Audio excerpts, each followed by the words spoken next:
Hi everyone, my name is Delia. I recently obtained my PhD in Science and Management of Climate Change at the University of Venice.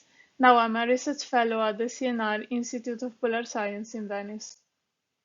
During my PhD, I worked on the reconstruction of the biogeochemical cycles of bromine, mercury, and iodine using ice cores from both Greenland and Antarctica.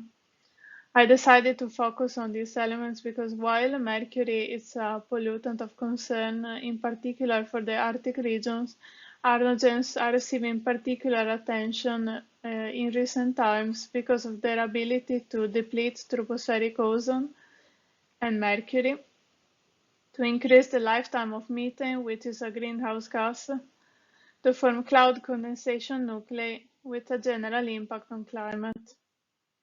The biogeochemistry of these elements is also linked to sea ice variability, since first-year sea ice can emit reactive bromine during bromine explosion events during polar spring. Sea ice can control the exchange of mercury between the ocean and the atmosphere, and it can host algae which emit enhanced iodine to the atmosphere with respect to the open ocean. I investigated these elements in the ICAT ice core for the last 16,000 years, but I also analyzed the halogens in 5 subantarctic ice cores. One of the main results of my PhD is that the mercury flux measured over the period of the glacial to Holocene transition shows a trend which is higher during the warmer periods, in particular the Holocene, showing an opposite trend with respect to Antarctica Dome Sea.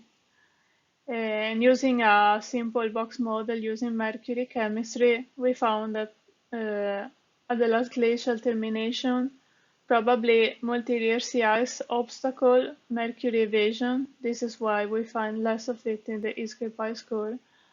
While with the Holocene climate warming and with the melting of the sea ice, mercury was free to be released to the atmosphere and deposited in the ICAT ice core. With my research fellow position, now I'm measuring mercury and halogens in the Southeast Dome ice core, which is the site with the highest accumulation in Greenland. The ice core extends 250 meters, extending back to the 1827, therefore covers the peak of mercury during the 70s. What we are particularly looking at now is the seasonality of mercury deposition in snow, since the resolution of the ice core allows it, and also the relationship with bromine and mercury and atmospheric mercury depletion events.